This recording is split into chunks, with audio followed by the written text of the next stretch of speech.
있는 최고의 복은 예배를 통하여 하나님의 임재를 경험하는 것이다. 여러분 맞습니까? 우리가 이 시간 단순히 예배를 보러 이 자리에 오지 않았습니다. 우리가 그저 한 목사의 이야기를 들으러 이 자리에 오지 않았습니다. 우리가 이 자리에 온 것은 예배를 통하여 하나님의 임재를 경험하기 위해 이 자리에 온 것이 아니겠습니까? 하나님께서 이 시간이 예배 시간에 함께 하시고 또 임재하셔서 우리의 눈을 열게 해주시고 그로 인하여 우리가 하나님의 임재를 경험하는 이 귀한 한 시간 되기를 간절히 기도합니다. 오늘 특별히 그 예배를 대함에 있어서 이 솔로몬은 이 전도서 5장에서 몇 가지의 이 예배자의 태도에 관하여 언급을 하고 있습니다. 이 전도서 5장 1절을 들어가는 이 말이 우리에게 그게 매우 의미심장합니다. 너는 하나님의 전에 들어갈 때에, 다시 얘기해서 이 성전에 오려 하는 그 발걸음에 있어서 이 성전에 들어오는 그 태도에 있어서 우리에게 매우 귀중하고 소중한 교훈을 우리에게 주고 있습니다. 첫 번째, 이 전도서를 통하여 이 솔로몬이 우리에게 주는 그 말씀은 무엇인가? 하나님의 전에 들어갈 때에 내 발을 어떻게 하라 되어 있습니까? 삼갈지어다. 이 삼갈지어다라는 표현은 히브리어로 쉐모르라는 단어라고 합니다. 이 단어의 뜻은 주의하다, 조심하다라는 뜻인데요. 다시 말하면 하나님의 전에 들어갈 때에, 그리고 그 전에서 우리가 행동할 때에 주의하고 조심하여야 한다고 이야기합니다.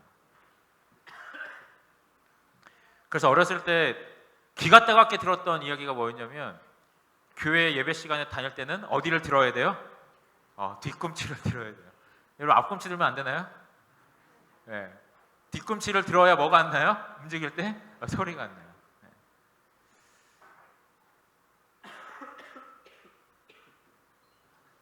여러분 우리는 언제 성전에서 조심하고 주의하게 될까요? 우리의 마음가짐이 어떠해야 이 성전에서 우리의 발걸음뿐만 아니라 우리의 마음가짐 역시도 조심하고 그리고 하나님 앞에서 주의하게 될 수 있을까요? 때론 우리는 이 성전에서 예배 드릴 때는 침묵을 하지만 이 예배가 마치고 여전히 우리의 몸과 마음이 성전에 있음에도 불구하고 우리의 입과 행동이 전혀 조심스럽지 아니하고 전혀 주의성 없이 할 때가 있음을 생각해 보게 됩니다. 여러분 주머니에 10원짜리가 있다고 한번 생각해 보십시다. 여러분 주머니에 10원짜리가 있으면 여러분 하루를 지나다니면서 차를 타고 책상에 의자에 앉고 하실 때 크게 신경이 쓰이십니까? 안 쓰이십니까? 별로 신경 쓰이지 않습니다. 솔직히 말씀드리면 제 주머니에서 10원짜리가 떨어져도 별로 죽고 싶은 마음이 안 들어요. 요즘에 10원짜리 쓸 데가 있습니까? 없습니까? 쓸 데가 별로 없어요. 근데 만약에 여러분 제 주머니 여기 안주머니에 1000만 원짜리 수표가 있다고 한번 생각해 보십시오. 그리고 아니면 여러분의 그 갖고 오신 그 주머니에 감사합니다. 여러분께서 갖고 오신 그 가방에 1000만 원짜리 수표가 들어있다고 생각해 보시기 바랍니다. 그리고 그 가방을 들고 오늘 하루 길을 나서셨어요. 그럼 여러분의 모든 신경이 어디에 쏠려 있을까요? 가방에 쏠려 있을 것입니다. 버스를 타고 차에 타고 내릴 때마다 혹시나 내 주머니에서 혹은 가방에서 그것이 떨어지지 않은지 확인하게 될 것 같고요. 전혀 모르는 사람이 괜히 나한테 와서 말을 걸면 괜히 이 주머니에 있는 이 돈에 괜히 관심이 있지 않은가 생각이 들고요.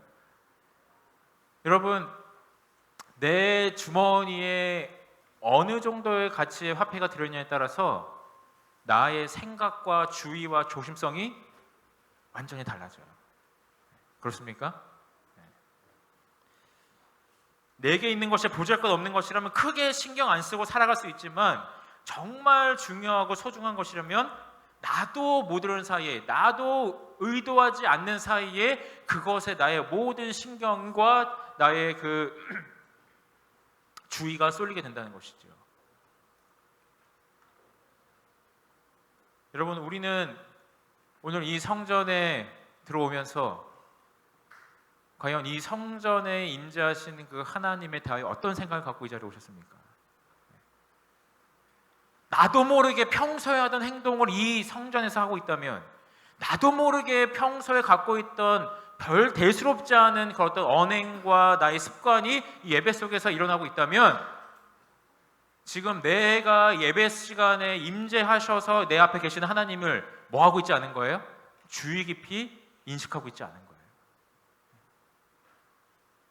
그러나 우리가 정말로 하나님께서 이곳에 임재하여 계시고 그분께서 나를 창조하신 분이시고 그분께서 나를 구원하신 분이심을 기억할 때에, 그분의 그 무거우심을 우리가 생각할 때에 우리의 행동은 내 주머니에 10원짜리와 1000만원짜리 지폐가 있을 때 그 행동의 다름과 같이 오늘 우리 행동도 결코 같지 아니할 것이라는 것이죠.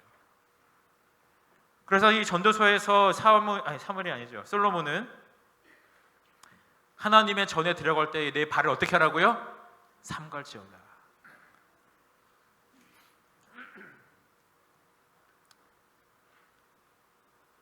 여러분 혹시 그런 경험하신 적이 없으십니까? 식당에 들어가서 밥을 주문하려고 하는데요, 밥을 먹고 있는데 단무지가 떨어졌어요. 근데 옆에는 아주머니가 지나가셔서 저도 모르게 아줌마 단무지 좀 더 주세요 했는데, 아줌마 갑자기 쓱 쳐다보더니 저기 일하는 사람 아닌데요. 그런 적 없으신가요? 옷을 한창 옷가게 들어가서 보고 있는데 사이즈가 맞는 게 없어요. 아줌마 105 사이즈 한 장 주세요 이렇게 얘기했는데, 갑자기 지나가는 사람이 옆에 있던 사람이 쓱 쳐다보더니 저 여기 점원 아닌데요.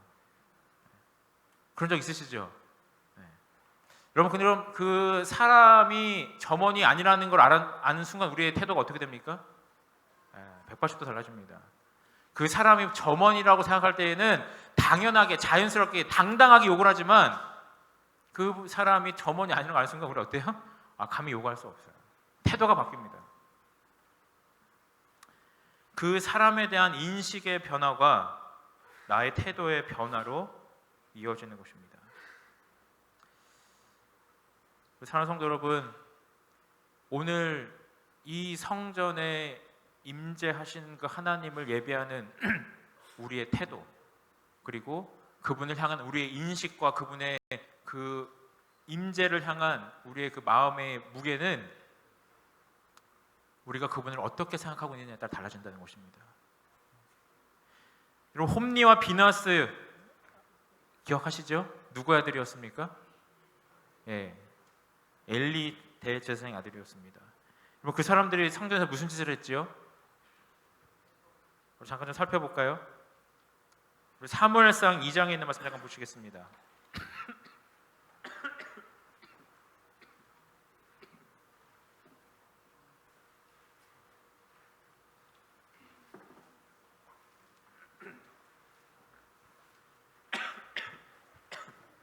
사무엘상 2장 12절로 있는 말씀을 제가 읽겠습니다. 엘리의 아들들은 불량자라 여호와를 알지 아니하더라. 그 제사장들이 백성에게 행하는 습관은 이러하니, 곧 아무 사람이 제사를 드리고 그 고기를 삶을 때에 제사장의 사환이 손에 3살 갈고리를 가지고 와서 그것으로 남비에나 소태나 큰 소태나 가마에 찔러 넣어서 갈고리에 걸려 나오는 것은 제사장이 자기 것으로 취하되, 실로에서 무릇 그곳에 온 이스라엘 사람에게 이같이 할 뿐 아니라 기름을 태우기도 전에 하나 제사장의 사환이 와서 제사 드리는 사람에게 이르기를, 제사장에게 구워드릴 고기를 내라. 그가 내게 삶은 고기를 원치 아니하고 날 것을 원하신다 하다가 그 사람이 이르기를, 반드시 먼저 기름을 태운 후에 내 마음에 원하는 대로 취하라 하면, 그가 말하기를, 아니라 지금 내게 내라. 그렇지 아니하면 내가 억지로 빼앗으리라 하였으니, 이 소년들의 죄가 여호와 앞에 심히 크면 그들이 여호와의 제사를 뭐 했습니다? 멸시하였습니다.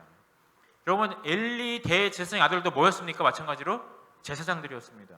근데 이 사람들이 제사를 드리러 와서 고기를 냈는데, 그것이 뭐 하기도 전에요? 제사로 드려지기도 전에 그거를 달라고 하는 거예요. 그 의도가 무엇입니까? 그 의도가 뭐예요? 그거를 뒤로 빼둬서 뭐 하겠다는 겁니까? 다시 파겠다는 거예요. 하나님 앞에 드려진 그 제물을 하나님께 드려지기도 전에 제사장이 거기서 빼돌리는 겁니다. 심지어는 22절에 이런 말씀이 있습니다.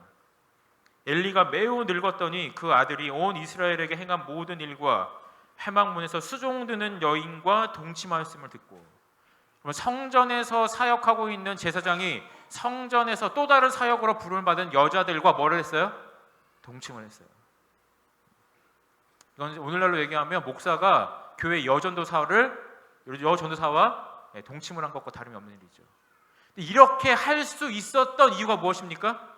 그들이 여호와의 제사를 멸시하였다. 이 말은 그들이 이 성전에서 하나님의 일을 하고 있었지만 하나님의 임재를 조금도 보지 못했다는 것입니다. 하나님의 제사장으로서 그 성전에서 살고 먹고 지내고 있었지만은 하나님의 임재에 대한 무게를 조금도 느끼지 않았어요. 그러니까 그런 일들이 가능한 겁니다. 사랑하는 성도 여러분, 오늘 우리의 이 예배가 하나님께 신령과 진정으로 드려줄 수 있는 그런 귀한 예배가 될 수 있기를 기도합니다. 날마다 드리는 그 가정 예배 속에서, 그 개인적으로 드리시는 조석 기도 속에서, 그리고 우리가 일주일이면 3번이면 꼬박꼬박 드리는 하나님께 드리는 이 공중 예배 속에서 우리가 하나님의 임재를 충만히 느낄 수 있다면, 우리가 이 예배를 통하여 얻을 수 있는 하나님께서 우리에게 주시고자 하는 가장 큰 축복을 우리는 받고 있음을 우리는 확신할 수 있을 것입니다. 그러기 위해서 우리는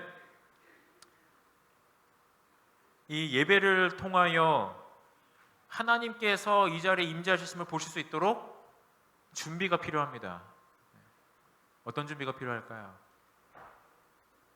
이왕 오시는 것, 이왕 예배를 위하여 오시는 것, 한 10분, 15분 일찍 오셔서 그날의 여러 일들로 혹은 그 한 주의 여러 사건들로 내 마음에 분주하였던 것들을 내려놓고 하나님 앞에 잠잠하여 줄 수 있도록 하나님께 기도드린다면, 그리고 찬양으로 그 시간을 준비할 수 있다면 우리의 눈이 하나님의 임재를 볼 수 있도록 하나님께서 복을 주시지 않을까 생각을 합니다.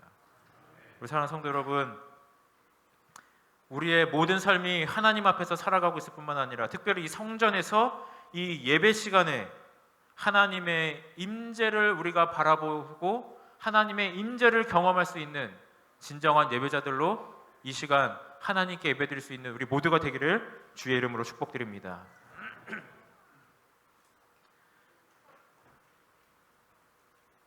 솔로몬은 이제 그 하나님의 전에 들어갈 때에 발을 삼갈지어다 라는 말에 이어서 이렇게 이야기합니다. 가까이 하여 말씀을 뭐 하는 것이요?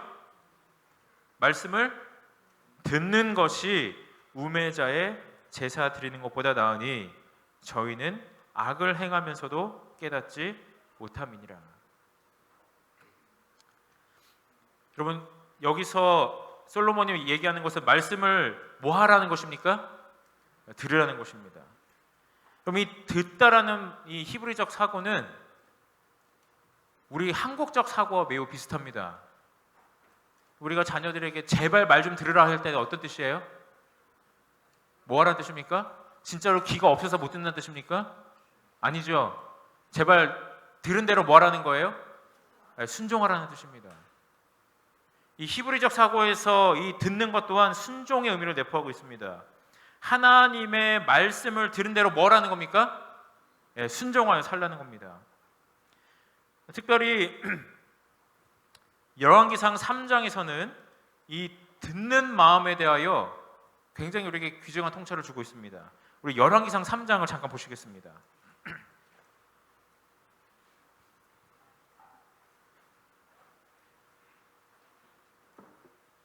열왕기상 3장 9절입니다. 이 말씀은 우리가 잘 아는 그 솔로몬이 기도할 때 하나님께서 나타나서 내게 너에게 무엇을 줄까 말씀하셨던 그 장면인데요. 7절부터 좀 읽겠습니다. 3장 7절부터 제가 읽겠습니다. 나의 하나님 여호와여, 주께서 종으로 종의 아비 다윗을 대신하여 왕이 되게 하셨사오나 종은 작은 아이라 출입을 알지 못하고 주의 빼신 백성 가운데 있나이다. 저희는 큰 백성이라 수요가 많아서 셀 수도 없고 기록할 수도 없사오니 누가 주의 이 많은 백성을 재판할 수 있사오리이까. 무엇을 종에게 주사? 번역에 따라 조금 다릅니다. 개역 성경은 듣는 마음이라고 되어 있고요. 개역 한글 성경에서는 지혜로운 마음이라고 되어 있습니다. 그러니까 동일한 히브리어 단어를 번역에 따라서 듣는 마음이라고 표현하기도 하고, 어떤 번역에서 뭐라고 표현을 한 거예요? 지혜로운 마음이라고 표현을 했어요. 그래서 개역 개정에서는 듣는 마음을 주사 이 말씀을 번역을 하였고, 개역 한글과 새번역 성경과 현대인의 성경 등은 지혜로운 마음을 종에게 주사 이렇게 번역을 하였습니다. 다시 얘기해서 하나님의 말씀을 들을 수 있는 마음이 어떤 마음이라는 것입니까? 지혜로운 마음이라는 것입니다. 그래서 이 솔로몬의 이 동일한 이 기록들을 우리가 살펴보았을 때 솔로몬 지혜자에게 있어서 지혜자가 생각하는 지혜로운 마음은 그 무엇이었습니까? 하나님의 말씀을 듣는 것이었습니다.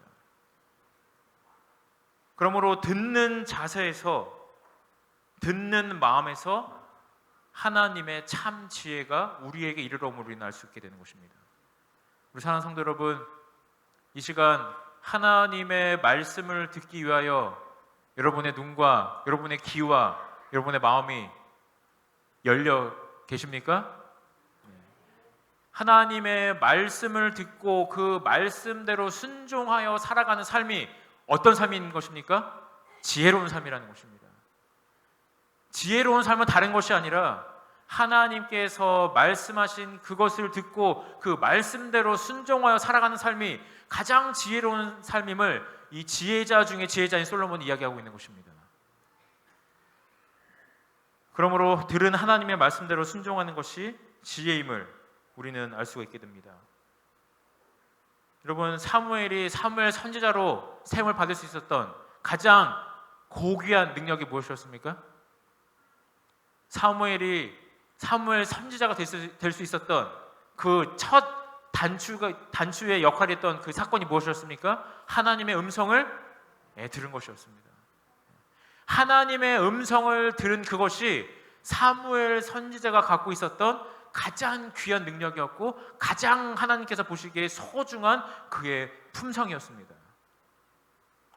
그래서 사무엘상 15장 22절에서 그는 하나님의 음성을 듣긴 들었으나 그 음성대로 순종하지 아니한 사울 왕에게 이렇게 권면을 합니다. 번제와 다른 제사를 그 목소리에 순종하는 것을 좋아하심같이 좋아하게 되나이까. 순종이 제사보다 낫고 듣는 것이 수양의 기름보다 나으니. 그리고 세자는지도법 145페이지에서는 이렇게 말씀하십니다.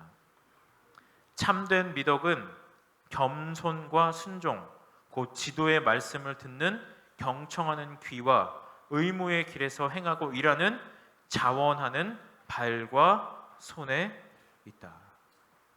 참된 미덕이 어디에 있다는 겁니까? 하나님의 말씀대로 순종하는 손과 발에 있다는 것입니다.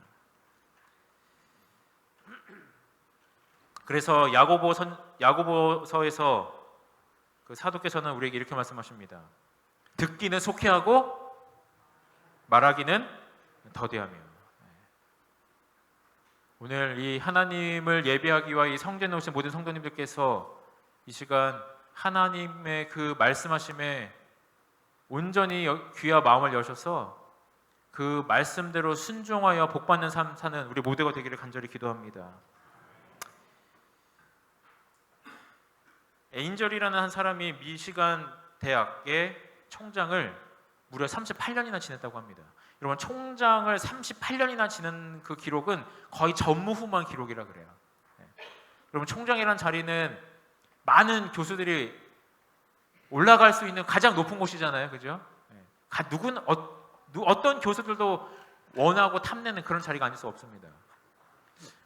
제가 알기로 삼육대학에서도 한 회기가 5년인데 2회기를 이어서 하신 분이 없는 걸 알아요, 그죠? 여러분, 이분이 무려 38년 동안 미국의 명문대학이었던 미시간 주립대학에서 총장으로 일하고 퇴임을 할 때에 그 퇴임 자리에서 한 기자가 와서 아주 궁금하다는 듯이 질문을 던졌다고 합니다. 이렇게 질문을 했습니다. 총장 자리는 명예롭지만 그만큼 지키기 어려운 자리입니다. 그럼에도 불구하고 이렇게나 오랫동안 그 자리에서 일하실 수 있었던 비결은 무엇입니까?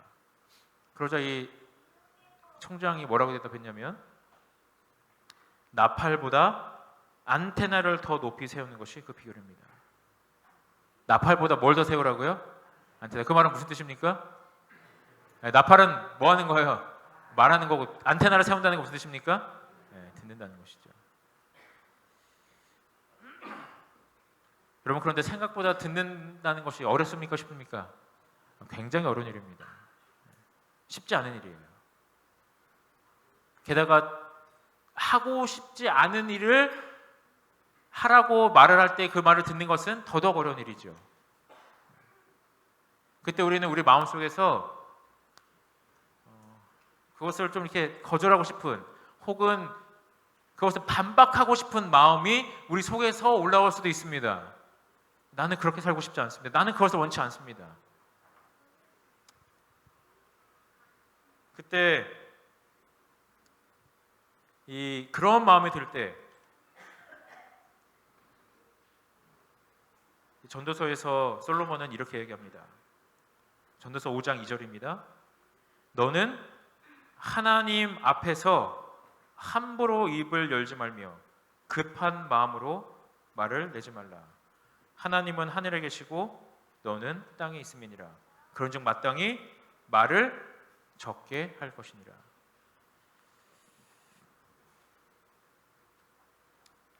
여러분, 하나님 앞에 말을 하는 것이 잘못된 일입니까?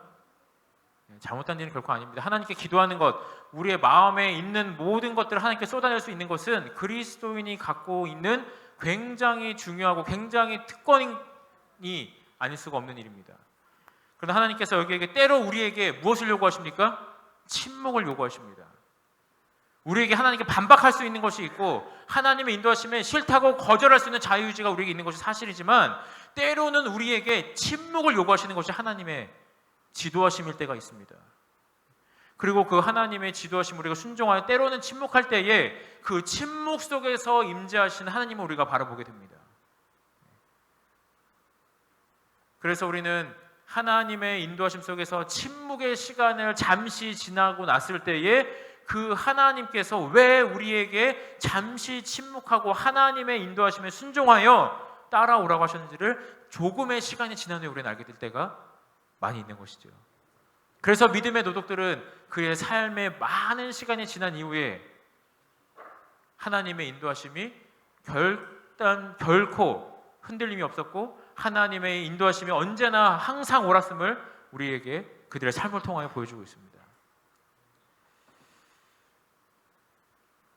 사무엘상 25장에 보시면 나발과 아비갈에 대한 이야기가 나옵니다. 여러분, 나발 혹시 기억하십니까?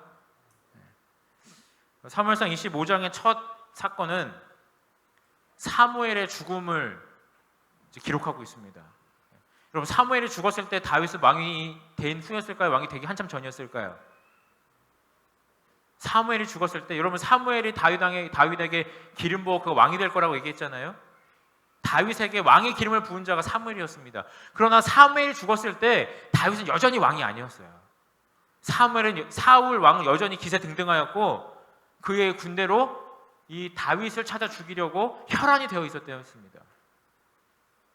근데 사무엘상 25장에서 사무엘 선지자가 그의 연수를 타고 죽습니다.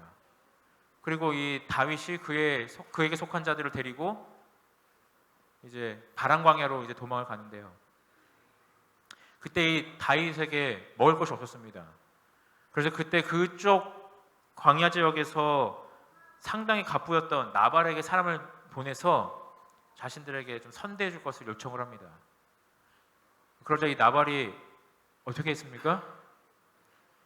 아주 모욕적인 표현으로 이 다윗을 조롱합니다. 그러자 이 다윗이 안 그래도 지금 사무엘 선지자가 죽어서 마음이 심란한데 어떻게 됐어요? 사실 옳지 않은 일이죠. 자신의 군대를 이끌고 나발을 향하여 나발을 이제 뭐랄까 원수를 갚는다고 해야 될까요? 나발을 처치하려고 군대를 끌고 가는데 나발의 아내 아비가일이 그에게 앞에 와서 절하면서 아주 지혜로운 말로 다윗 왕을 마음의 화를 가라앉힙니다. 이 나발이 나중에 그 있었던 자기가 했던 일로 인해서 자기가 어떤 일을 당하였을지를 듣고서 어떻게 돼요? 기절하 요절하다 결국에는 쓰러져 죽지요. 나발이 차라리 뭐 했더라면요? 침묵하였더라면.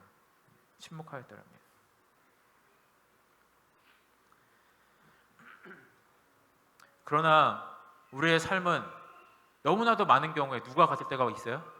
나발과 같을 때가 있어요. 내가 이 말을 뱉지 않고는 뭐가 편치 않아요? 마음이 편치 않아요. 이 말을 내가 뱉어야 속이 뭐예요? 시원합니다. 그때 하나님께서는 우리에게 잠시 뭐라고 말씀하십니까?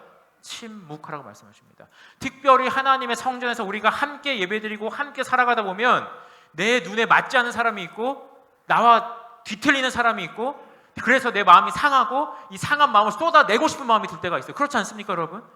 목사라고 그럴 때가 없을까요? 저도 그럴 때 있습니다. 그러나 그런 마음이 들 때에 하나님께서 우리에게 하나님의 전에 들어가는 하는 그 예배자들에게 무엇을 요구하셔요? 침묵을 요구하시는 것입니다.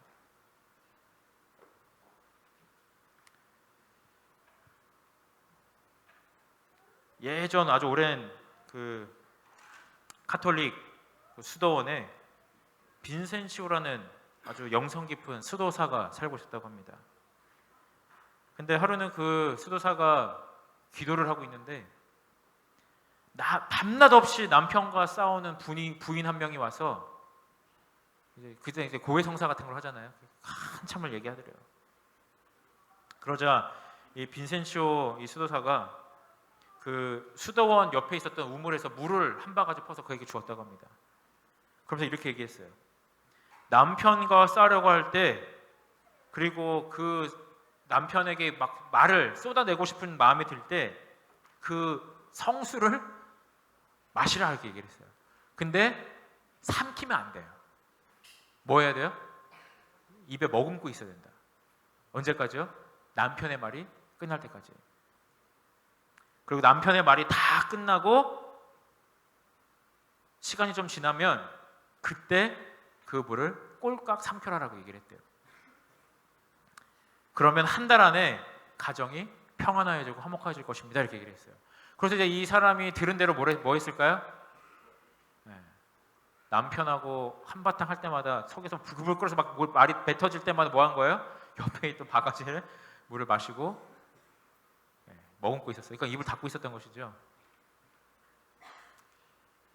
그런데 정말 한 달이 지나자 부부 사이가 회복이 되고 가정이 화목해졌대요. 그러면서 이 신부에게 와서 하는 말이 신부님께서 주신 물이 정말 얼마나 신성하고 신비로운지 감사합니다 이렇게 얘기를 했어요. 그래서 신부가 이렇게 얘기를 했습니다. 물이 신비가 아니라 침묵이 신비입니다. 우리 사랑하는 성도 여러분, 하나님 앞에 예배하려 오려는 자들에게 하나님께서 때로 무엇을 요구하십니까? 침묵을 요구하세요. 때로는 뱉지 않았으면 더 좋았을 뻔했던 말이 우리의 입에서 나왔을 때 그 사람도 상처를 받고 저도 상처를 받습니다. 가정에서 뱉지 않았어야 할 말이 우리 입에서 나왔을 때 상대방도 상처를 받고 저도 상처를 받아요. 여러분 그때 우리에게 필요한 것은 무엇입니까? 침묵. 여러분 근데 침묵이 우리의 힘으로 돼요 안 돼요? 해보십시오. 절대 우리 힘으로 안 됩니다. 한 번은 될지 몰라도 두 번은 될지 몰라도 세 번, 네 번은 절대 안 됩니다. 그때 우리에게 필요한 것은 무엇인가? 그 순간 예수 그리스도의 이름을 부르는 것입니다. 이 말을 쏟아내지 않고서는 이 사람에게서 지인 것 같은 느낌이 들 때에, 이 말을 쏟아내지 않고서 내가 잠이 오지 않을 것 같은 그때에 예수님, 저에게 침묵의 은혜를 주십시오라고 기도할 때에 하나님께서 반드시 우리의 입에 함께 하실 것을 믿습니다. 여러분, 그렇게 침묵의 시간이 몇 번이 지나가면 상대방도 알까요, 모를까요? 이 타이밍이면 여지없이 반격이 들어야 될 거 상대방이 알까요, 모를까요? 알아요. 알아요. 그때 하나님께서 우리의 사이에 벌어졌던 그 관계를 회복시켜 주시고, 절대로 될 것 같지 않았던 화해의 문이 열리기 시작하는 그런 신비를 우리가 경험하게 될 것입니다. 교회에 보내는 권면 250페이지는 이렇게 말씀을 하셨습니다. 사람들이 예배하는 집에 들어올 때 주님께 대한 진정한 존경심을 가지고 그들이 그분의 임재를 마음속에 생각한다면 침묵 속에 귀중한 웅변이 있게 될 것이다. 사랑하는 성도 여러분, 이 성전에 누가 임재하십니까? 하나님께서 임재하십니다.